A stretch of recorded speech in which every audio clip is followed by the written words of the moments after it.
அதிமுக தேர்தல் வாக்குறுதி மறுபடியும் மீண்டும் வந்து மகளிருக்கு வந்து 8000 கூப்பன், அதுக்கப்புறம் இலவசங்கள் நிறைய அறிவிச்சிருக்காங்க. அந்த அதிமுகவுடைய அறிக்கை எப்படி பாக்குறீங்க? ஏற்கனவே அறிவிச்சதையும் திமுகவுடைய அந்த தேர்தல் அறிக்கை எப்படி பாக்குறீங்க? 8000 வந்து மகளிருக்கு கூப்பன், அது வந்து என்ன வேணாலும் வாங்கிக்கலாம், ஃப்ரிட்ஜ் இருக்கு வாங்கிக்கலாமா? அதுக்கப்புறம் வந்து போன தடவை மின்சார கட்டணத்தை வந்து சொன்னாங்க, அதெல்லாம் நிறைவேற்றல. ஆனா புது வாக்குறுதி கொடுத்தாங்க, எப்படி பாக்குறீங்க? என்னது அதான் 8000 மகளிருக்கு வந்து அந்த உரிமை கொடுக்குறோம். கொஞ்சம் அமைதியா வாஷிங் மிஷின் ஃப்ரிட்ஜ் வாங்குறதுக்கு 8000 கூப்பன், அதுக்கப்புறம் மகளிர் தொகை வந்து 1000 கூட்டி 2000 கொடுக்குறது. இது போல பல யோசனைகள் அறிவிச்சிருக்காங்க. தாவேக்காவோட ஒரு அதிகமாக அறிவிச்சிருக்காங்க அப்படின்ற ஒரு பேச்சு நீங்க எப்படி பாக்குறீங்க? வேதனையோடு ஒரு சிரிச்சுக்கிறேன். இந்த மண்ணின் மகனா, இந்த மண்ணையும் மக்களையும் பேரணும் என்று நேசிக்கிற ஒரு மகனா சிரிக்கிறேன். இப்போ ஐயா சொல்றாங்க, ஒரு டோக்கன் தருவோம், ஒரு 8000 ரூபாய்க்கு நீங்க எதை வேணாலும் வாங்கிக்கலான்றாங்க. நாங்க இழந்த மானத்தை வாங்க முடியுமா சொல்லுங்க? இந்த மலையை வாங்க முடியுமா? நீங்க வெட்டி வித்த மலையை, அள்ளி வித்த மணலை வாங்க முடியுமா? நீங்க திறந்து வச்ச சாராயத்தை குடிச்சிட்டு செத்துருக்கான்ல என் அப்பன் சித்தப்பன், என் மாமச்சி, அண்ணன் தம்பி, அவனோட உயிரை வாங்க முடியுமா? எதுக்காக இந்த இனத்தின் மானத்தை இப்படி ஏலம் விடுறீங்க? அவர் வந்தா 10,000 தருவான்றாரு, நீங்க 2000ன்றீங்க, 8000ன்றீங்க. அப்புறம் வங்கி கணக்கில் 3000 போடுன்றீங்க, அவர் 2500ன்றாரு. படிச்சுட்டு வேலை இல்லாதவனுக்கு 4000 கொடுக்குறேங்கிறது எப்படி? வேலை கொடுக்குறேங்கிறதான தலைவன், வேலை கொடுக்கறதான ஆட்சி. அது எப்படி? சாராய கடை மூடுவேன்னு ஒருத்தரும் சொல்ல மாட்டேங்கிறீங்க. டாஸ்மார்க் கடையை திறந்து வச்சுட்டு பெண்களுக்கு பாதுகாப்பு, நாட்டுக்கு நல்லது, அதெல்லாம் என்ன இருக்கு? மக்களை குடிக்க வச்சு அந்த காசை எடுத்து ஆட்சி செய்யற ஆட்சி எப்படி? இது எப்படி நம்ம சகித்துக்கிறது சொல்லுங்க? எவ்வளவு கொடுமையான ஒரு ஆட்சி முறை. 10 லட்சம் கோடி கடன் இருக்கு. இப்ப நீங்க சொல்லி இருக்கிறதெல்லாம் அறிவிக்கிறதுக்கு நீங்க அதெல்லாம் நிறைவேற்றணும்னா மறுபடியும் நீங்க பல லட்சம் கோடி கடன் வாங்குவீங்க. 1 லட்சம் கோடி வட்டியை கட்டுறீங்க. நாட்டினுடைய நிதிநிலையே ஒவ்வொரு ஆண்டு நீங்க பட்ஜெட் 3 லட்சம் கோடி தான். 1 லட்சம் கோடி வட்டி போயிடுது. மறுபடியும் இன்னொரு இவ்வளவு நீங்க சொல்றதெல்லாம் வாங்க நிறைவேற்றணும், அது இன்னும் 2 லட்சம் கோடி வட்டிக்கிட்ட வரும். 20 லட்சம் கோடி கடன் ஆக்குவீங்க. அப்ப எப்படி? வீட்டு அடமான வச்சு எங்க அப்பா வாங்குவான், நாட்டு அடமா வச்சு நீங்க வாங்குறீங்க. எதை ஈடா வச்சுக்கிட்டு இந்த கடனை பெறுறீங்க? என் மண்ணின் வளத்தை, மக்களின் நலத்தை, நாட்டை வேற எதை அடமான வைக்கிறீங்க? எதனால கொடுக்குறான்? உங்களுக்கு எதை நம்பி கொடுக்குறான்? எதை நம்பி கொடுக்குறாங்க? கடனை வாங்கி கடனின் வளர்ச்சியை மட்டும் வளர்ச்சின்னு காட்டினா எப்படி? இது கடன் வாங்கி நிறைவேற்றின ஒரு நலத்திட்டம் சொல்லுங்க. கல்வி தரமா இருக்கா? மருத்துவம், குடிநீர், தடையற்ற மின்சாரம், தரமான போக்குவரத்து, நல்ல சாலை, மழைநீர், கழிவுநீர் வழிந்தோட வாய்க்கா, ஒவ்வொரு ஆண்டு மக்களை வெள்ளத்தில் மழைத்து விட்டு வெள்ள நிவாரணம் கொடுக்கறதுல ஆட்சி. வெள்ளத்திலே பாதிப்பு ஏற்படுத்தாத அளவிற்கு மழைநீர், கழிவுநீர் வழிந்தோட வசதி ஏற்படுத்தி கொடுத்து மக்களை பாதுகாப்பதான் ஆட்சி. ஒவ்வொரு ஆண்டும் வெள்ள நிவாரணம். ஏன்? எந்த மாதிரி கொடுமை இது? எந்த மாதிரி கொடுமை? யாரு கேட்டது இலவசம்? இதே ஐயா ஸ்டாலின் பேசினது இருக்கு. எதிர்கட்சியா இருக்கும்போது இலவசங்களை மக்கள் விரும்பல, அதை எதிர்பார்க்கல, அவங்க வேலை தான் கேட்கறாங்க அப்படின்னு பேசினது இருக்கு. இப்ப நீங்க திருப்பி அதே செய்றீங்க. ஒரு இனத்தின் மகனா நான் இலவசத்துக்கு கையேந்தது 1500 கையேந்தத தன்மான இழப்பா, இனமான இழப்பா கேட்கிறேன். அப்படிதான் பாக்குறேன், அவமதிப்பா பாக்குறேன். இது எந்த மாதிரி ஆட்சி முறை? சரி, இப்படியே கொண்டு போய் எங்க நிறுத்துவீங்க? இப்ப 10 லட்சம் கோடி கடன், இன்னும் ஒரு 5 ஆண்டு யாராவது வர்றீங்கன்னு வச்சுக்கிறீங்க, இதுல இந்த இலவசக்காரங்க யாராவது வர்றீங்க, என்ன நடக்கும்?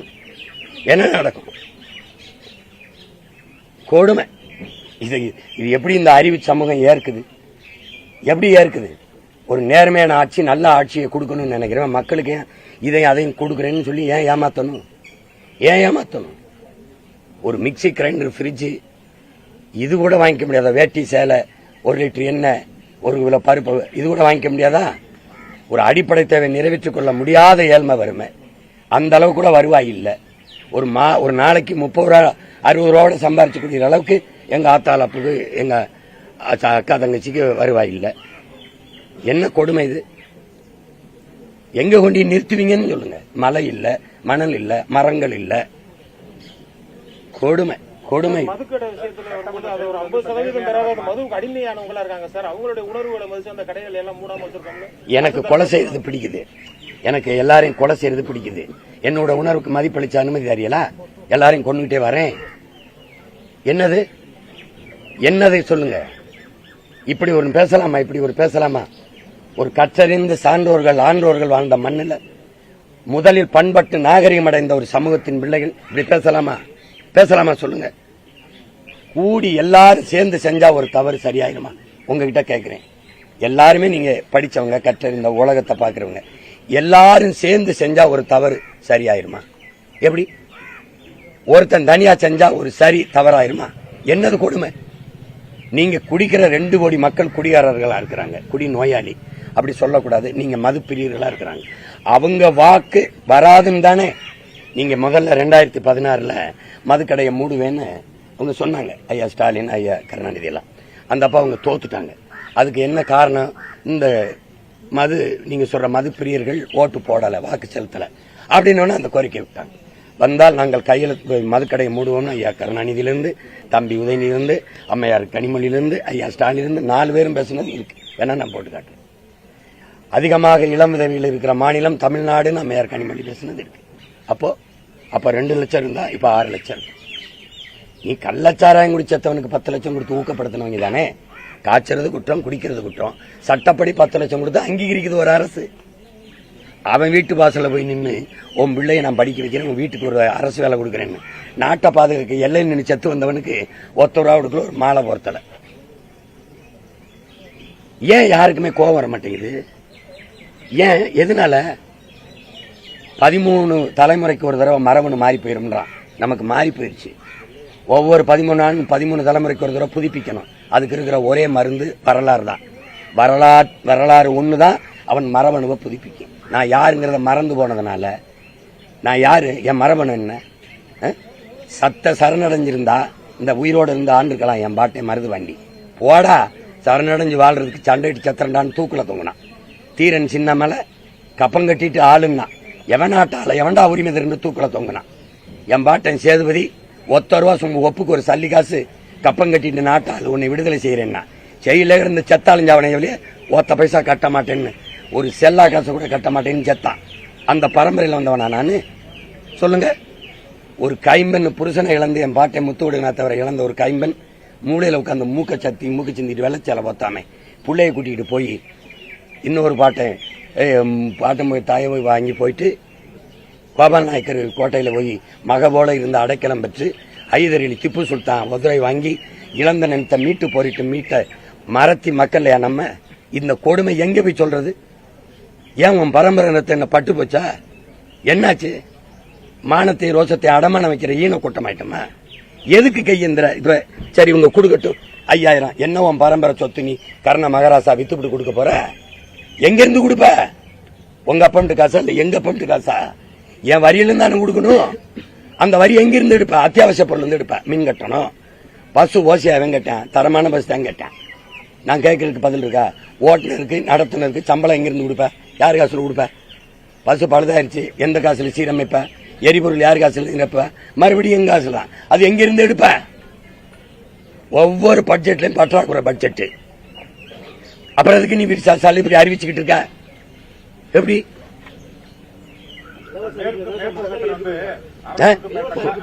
ஒவ்வொருத்தரா இல்ல இப்படி சொல்லாதீங்க. நீங்க அப்படி சொல்லாதீங்க, அப்படி சொல்லாதீங்க. ஏன் நீங்க அப்படி சொல்றீங்க? எல்லாரும் விரும்பி குடிக்கிறாங்க, திறக்கணும்ன்ற மாதிரி இருக்குது இது. அப்புறம் தினம் பாலியல் தொல்லை நடக்குது. 6 வயசு குழந்தை, 60 வயசு அம்மா, அவங்க விரும்புறாங்க. விபச்சார விடுதியை திறந்துருமா? சொல்லுங்க. திறந்துருமா? திறந்துருமா? இந்த பாலியல் குற்றம் குறைஞ்சிரும். திறந்துருமா? உங்களுக்கு கஷ்டமா இருக்குல்ல? அப்புறம் இலவசத்தை விரும்புறாங்கன்னா நீ அந்த ஏழ்மை விரும்பில ஏன் வச்ச? 60 ஆண்டுகளா ஆண்டில 1 கிலோ அரிசிக்கும் 1 கிலோ வெள்ளத்துக்கும் ஏன் கையேந்த வச்ச? அவனே வாங்கிக்கிற ஒரு தற்சார்பு வாழ்க்கையை கொடுக்க முடியாதா? சொல்லுங்க. ஒரு அரிசி பருப்பு வேட்டி சேலை கூட வாங்க முடியாது. தன் காலில் நிக்கிற ஒரு தற்சார்பு வாழ்க்கையை என் மக்களுக்கு கொடுக்க முடியாதா? அந்த ஏழ்மை வறுமையில ஏன் வச்சா? 60 ஆண்டுகளா ஆண்டு வச்சிருக்க நீ. என்னது நல்லாட்சி? என் மக்களை கையேந்திர நிலைக்கு நான் சொன்ன கோச்சுக்குருவியா பிச்சைக்காரன்னு. நான் கையேந்திர என்ன சொல்றீங்க? பிச்சைங்கிறீங்க. நான் திரள் நிதின்னு கேட்கறதுக்கு மக்கள்கிட்ட கேட்கிறேன். மேல அன்பு இருக்கு கொடுக்குறான். நீ திருட்டு நிதி வச்சுக்கிட்டு கட்சி நடத்துற. நான் திறன் நிதியில மக்கள் காசுல இருந்து மக்கள் இயக்கம் நான் மக்கள்கிட்ட இருந்து வாங்கி நடத்துறேன். அதையே நீ கவலைப்படுத்துற, பிச்சை எடுக்கிறான் சீமான்ற. அப்ப நீ என் மக்களை, ஒட்டுமொத்த நாட்டு மக்களை கையேந்த வச்சது பிச்சை இல்லாம எப்படி இலவசமாகும்? எப்படி இலவசமாகும்? யாராவது உங்ககிட்ட ஐயா எங்களுக்கு இலவசமா பஸ் ஓட்டுங்கன்னு கேட்டாங்களா? ஐயா எங்களுக்கு இந்த தேர்தல் வருது, இங்க வருங்க ஒரு டோக்கன் கொடுங்க, நாங்க அதை வாங்கிக்கிறோம்னு கேட்டாங்க. நான் சொல்றேன், கேட்டது யாரு? ஆசிரியர் ஊதிய உயர்வு, மருத்துவர் ஊதிய உயர்வு, செவிலியர் ஊதிய உயர்வு, பணி நியமனம், வேளாண்குடி மக உரிய விலையை கொடுத்து கொள்முதல் செய்ய நெல்ல, அதானே கேட்கிறேன். போக்குவரத்து தொழிலாளர் பழைய ஊதியம், ஆசிரியர் பணி நியமனம். கேட்கறத கொடுக்க மாட்டேங்கிறீங்க. வீதியில் நின்று போராடுற கோரிக்கை ஒன்னு கூட நிறைவேற்றப்படல.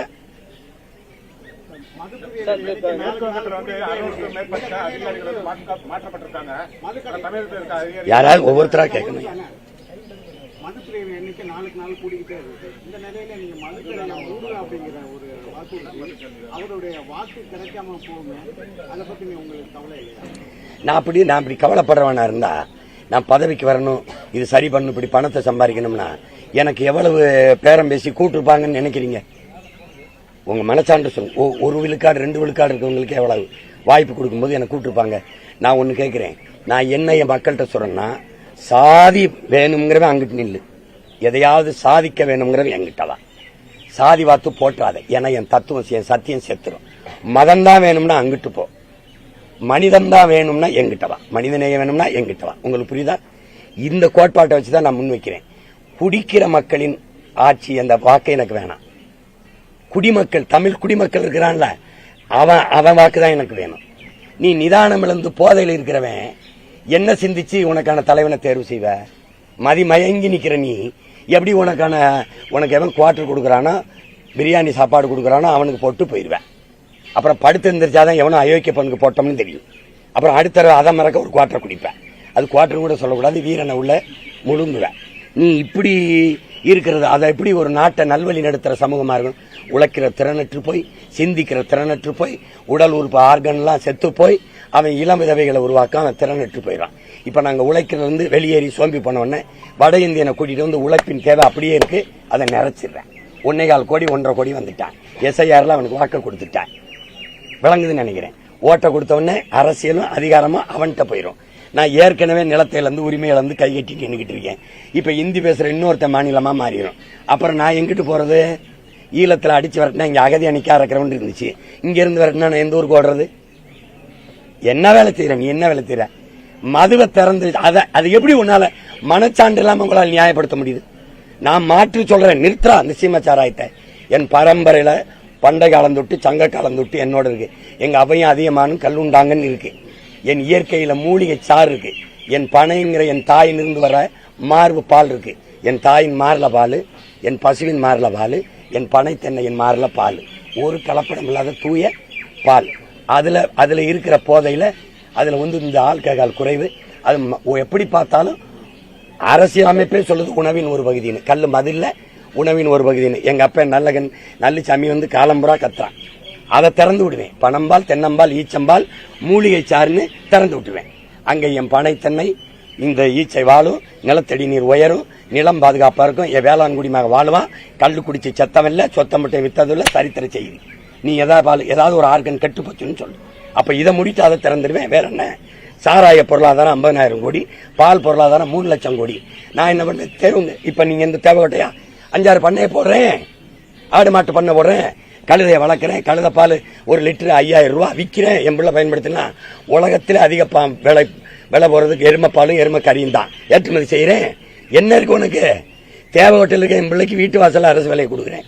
என்ன? பாய் பின்னுதல், கொட்டான் பின்னுதல், பட்டுப்பூச்சி வளர்த்தல், தேனீக்கள் வளர்த்தல், நெசவு, ஆடு மலர் வளர்த்தல், நாட்டுக்கோழி வளர்த்தல். Government employ. பொருளாதாரம் எங்க இருக்குன்னு தெரியாத அலையிற நீ. சாராயத்தை வித்து சாராய பொருளாதாரத்திற்க தமிழ்நாட்டின் பாலின் சந்தை மதிப்பு 3 லட்சம் கோடியா இல்லையா? நீ பாலை எங்கிருந்து வாங்குற? ஆந்திராவில இருந்து. கறி எங்கிருந்து வாங்குற? ஆந்திரா, ராஜஸ்தான்ல இருந்து. நீ ஆடு மாடு வளர்க்கல. பால் வளத்துறை இருக்கு, பால் இருக்கு, வளவுங்க. கால்நடைத்துறை இருக்கு, அமைச்சர் இருக்காரு, கால்நடைங்க. இப்ப வந்து நான் சொல்லும்போது சிரிச்சிட்டு 4 கோடி லிட்டர் பால் கறக்க ஏற்பாடு. இது குழாயிலையா? குழாயிலையா? அடுமை தேர்தல் எலெக்ஷன் வந்து தேர்தல் வந்து இப்ப வந்து பணம் கொடுக்காம நேர்மையாக நடக்குமா? மேற்பட்ட அதிகாரிகள் மாற்றப்பட்டிருக்காங்க. இதில் நீங்க தான் கேள்வி வைக்கணும். இருங்க, ஓட்டுக்கு காசு கொடுக்க மாட்டேன்னு சொல்ற உங்க பிள்ளை என்னோட வண்டியை சோதிக்கிறாங்க, ஓட்டுக்கு காசு கொடுத்துக்கிட்டு இருக்கிறவன் இதை இவங்க சோதிக்க மாட்டேங்கிறாங்க. நீ தேர்தல் ஆணையம், நீதிமன்றம், ஐயா இருங்கயா, ஐயா அமைதி, மாண்புமிக்க இந்த நாட்டின் நீதி, கற்றறிந்த சான்றோர் பெருமக்கள், நடுநிலையாளர்கள், அறிவார்ந்த பெருமக்கள் இந்த இலவச அறிவிப்புகளை எப்படி ஏற்கிறாங்க, சகிக்கிறாங்க? இவ்வளவு கடல்ல வச்சுக்கிட்டு நீ என்ன இப்படி இலவசம் நீங்க அறிவிச்சிட்டு போற? ஏன் இது ஒரு பெரிய சிங்கவருங்க ஜனநாயக படுகொலை. அதை கொன்னுட்டு ஒரு கேடுகட்ட பணநாயகத்தை கட்டமைக்கிறாங்க. இது எப்படி முதலாளிகளுக்கான அதிகாரம் தான் இருக்கும்? உழைக்கும் மக்கள், அடித்தட்டு மக்கள், மக்களாட்சி எங்க இருக்கும்? இது எப்படி இருக்கும்? என்னை நான் ஓட்டுக்கு காசு கொடுக்காத வண்டியை சோதிக்கிறேன், ஓட்டுக்கு காசு கொடுக்கறவன சோதிக்க ஒரு நேர்மையை என்கிட்ட காட்டுறேன். நீ யாரை பறிக்கிற? மிளகா முட்டை வித்து விட்டு காசு கொண்டாடுறவன், மளிகை கடைக்கு சரக்கு வாங்க போறவன், அப்பனை சேர்த்துட்டு அதை போய் கட்டி மருத்துவமனையில் கூட்டிட்டு வர பணம் எடுத்துட்டு போறவன், இவங்க காசை பறிச்சுக்கிற. ஒரு தொகுதிக்கு 25 கோடி ஒதுக்குறான்னு உனக்கு தெரியுது, அதை போய் தடுக்கிறது இல்ல. 23 கட்சிகளோட கூட்டணி சேர்ந்துட்டு மகா கூட்டணி அப்படின்னு முதல்ல சொல்லியிருக்காங்க. பயம் தோல்வி பயம் எல்லாரையும் கூட்டத்தில் நிக்கிற ஒருவனுக்கு துணிவோ வீரமோ தேவையில்லை, தனிச்சு நிக்கத்தான் வீரமும் துணிவும் தேவைப்படுது. நாங்க என் மக்களை, மண்ணை முழுமையா நேசிக்கிறோம், நம்புறோம். அவங்க நம்பல, அதனால தலைவர்களை, இயக்கங்களை நம்புறாங்க, கட்சிகளை நம்புறாங்க. நல்லாட்சி கொடுத்தோம்னு தனிச்சு நிக்க வேண்டியதானே? எதுக்கு உங்களுக்கு சீட்டு பேரம் பேசி நோட்டு கொடுத்துக்கிட்டு எதுக்கு செய்யணும்? சொல்லுங்க, நீங்க சொல்லுங்க. 22 என் ஓட்டு 36 லட்சம்னு சொல்றேன். அப்படி ஐயாவை சொல்ல சொல்லுங்க, அவர் ஓட்டு எவ்வளவு? இல்ல ஐயா எடப்பாடியை சொல்ல சொல்லுங்க. ஆமா, பயம், நேர்மை துளியும் இல்ல, அச்சம்.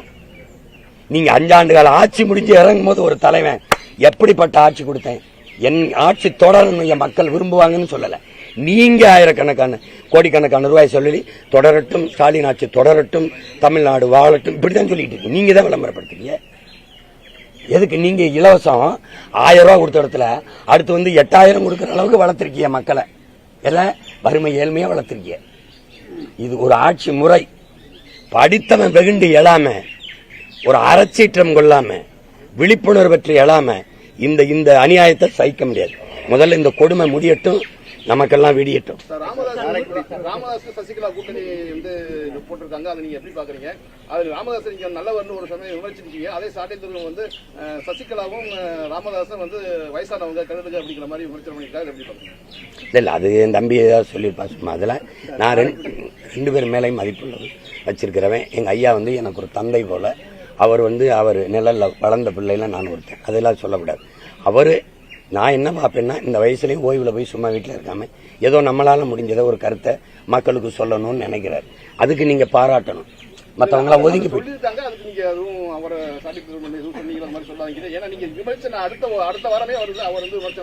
இல்ல, அதை கண்டிக்காம எப்படி இருப்பேன்? சசிகலா அம்மையார் மேலேயோ ஐயா மேலேயோ எனக்கு விமர்சனங்கள் எல்லாம் மதிப்பு இருக்கு. அதோட நான் கடந்து போவேன்னு நினைக்கிறேன். புரியுதுன்னு நினைக்கிறேன். நான் இப்ப உங்களை சார்ந்து இவரை சார்ந்து இல்ல, நான் என்னுடைய கால்களை நம்பி என் கனவை சுமந்துக்கிட்டு பயணம் போறேன். இல்லைன்னா எல்லாரும் கூட்டணி கூப்பிடும்போது போயிருக்க மாட்டேன்னா உங்களுக்கு புரியுதுன்னு நினைக்கிறேன். அதனால அதை என் களத்துல யார் எதிரி இல்லையோ அவங்கள புகழ்ந்து விடுன்றான். எனக்கு களத்துல யாருன்னு எனக்கு தெரியும், அவங்களோட தான் நான் மோதுவேன். நான் எதிரியை குறிச்சிட்டு தான் பிரசவமானவன். புரியுதா? கற்பப்பையில் இருக்கும்போது எதிரி யாருன்னு தீர்மானிச்சுட்டு தான் வெளியில வந்தவன். அதனால அது எனக்கு தெரியும் யாரு எதிரின்னு, யாரோட மோதி யாரை முதல்ல வீழ்த்தணும்னு. அதனால நான் எதிரியை தேடிக்கிட்டு இல்ல, குறிச்சிட்டு தான் இறங்கினேன்.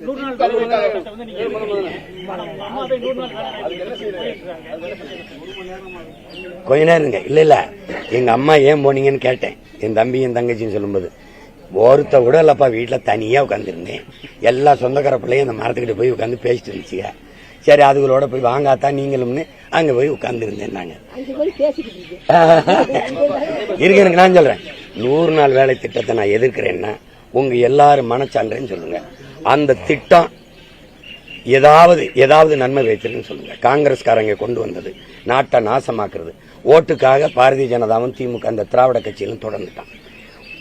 ஒரு நாடு ஒரு மக்களினுடைய மனிதனுடைய அறிவாற்றலையும் உடல் ஆற்றலையும் உழைப்பில ஈடுபடுத்தி உற்பத்தியை பெருக்கினாதான் அந்த நாடு வாழும் வளரும். சும்மா சம்பளம் தாரேன்னா என்ன நடக்கும்? இப்போ இந்த 100 நாள் வேலை திட்டம் எவ்வளவு நாள் ஆச்சு? நட்டு வச்ச மரங்கள் எத்தனை, தூர்வாரின குளங்கள் எத்தனை, சீரமைச்ச சாலைகள் எத்தனை? ஒண்ணும் இல்ல. உங்களுக்கு தெரியும். அமைதியா இருங்க அண்ணா. அண்ணா இல்ல. இப்ப நான் என்ன சொல்றேன், ஆக்கப்பூர்வமா இப்ப நான் ரொம்ப நாளா பேசிட்டு இருந்தேன், நீங்க செயல்படுத்தல. கேரளா செயல்படுத்துது. கேரளா எப்படி செயல்படுத்துதுன்னா, இப்ப நான் வந்து அப்படி செய்யறேன்னு ஒரு அலுவலகம் போட்டுருவேன்.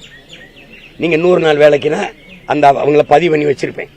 இப்ப இவர் வேளாண்மை செய்யறாரு, அறுவடைக்கு ஒரு 20 பேர் வேணும்னா கருதற்க என்கிட்ட பதிவு பண்ணிடுவார். இந்த 20 பேர் அனுப்பிடுவேன். வண்டி அவர் கூட்டிட்டு போறாரா இல்ல நாங்க வச்சு அனுப்பணுமா, அதுக்கு வாடகை இவர் கட்டிடணும். சாப்பாடு போட்டுருவாருன்னா போட்டு சாப்பாடு செலவு கொடுத்துடணும். அவங்க வந்து காலையில இருந்து போய் அந்த அறுவடையில எவ்வளவு 1 மணி 2 மணி வரை வேலை செஞ்சுட்டு இருந்தாங்கன்னா அவர் வெளியேறும்போது அந்த உழைப்புக்கான ஊதியம் 500 கொடுத்துருவாரு. நாங்க ஒரு 300 கொடுத்துருவோம். 800ஓட ஐயா கேளுங்க வீட்டுக்கு போயிருவாங்க. அப்ப உழைப்பு, உடல் ஆற்றல் உழைப்பில் ஈடுபடுத்தப்படுது, உற்பத்தி பெருகுது, விளைச்சல் பெருகுது, வறுமை குறையுது. அதுதான் சரியா இருக்கும். நான் வந்து அப்படிதான் செய்வேன். புரியுதா? அப்படிதான் செய்வேன். அதுதான் நான் சொல்றது. வெற்றி வாய்ப்பு நீங்க ஓட்டு போடுவீங்களா எனக்கு? அப்ப உறுதியா வெல்லுவேன்.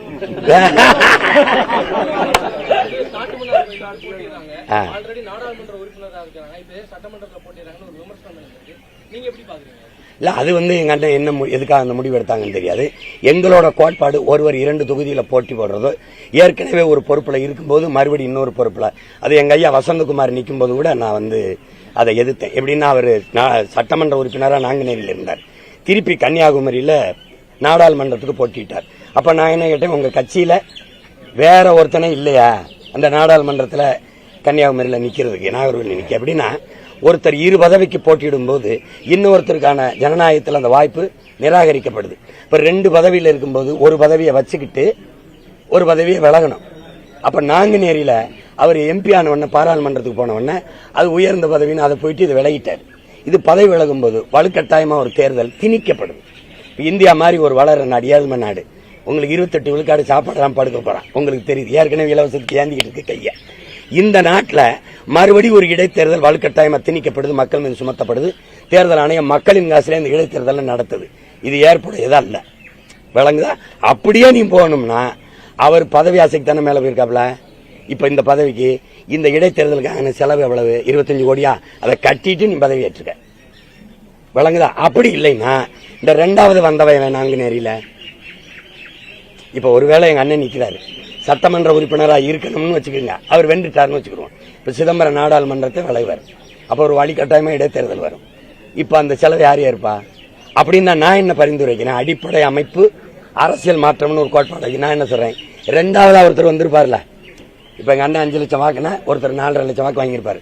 அவர் மேல நம்பிக்கை வச்சு மக்கள் வாக்கு, அந்த மக்களின் வாக்குக்கு மதிப்பளித்து மீதி இருக்கிற 2 ஆண்டு காலங்களில் 2வதா வந்தவரை நாடாளுமன்ற உறுப்பினர் தொடர்வார்னு நீங்க பதவியேற்க வச்சுட்டீங்கன்னா செலவு மிச்சம். சொல்றது புரியுது? அப்ப அதுதான் அடிப்படை மாற்றம், அமைப்பு மாற்றம். இல்ல வலுக்கட்டம்னா எவன் பதவிக்காக போனானோ அவன்கிட்ட காசை வாங்கி நடத்து, மக்கள் காசுல நடத்தாது. இது எப்படி இருக்கு? நல்லா இருக்குல்ல? அப்படி செய்யணும்.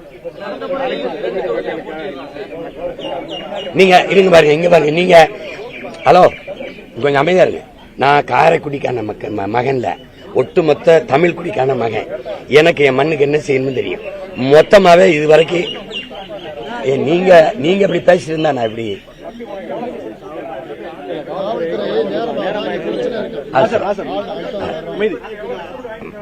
சரி. இங்க பாருங்க,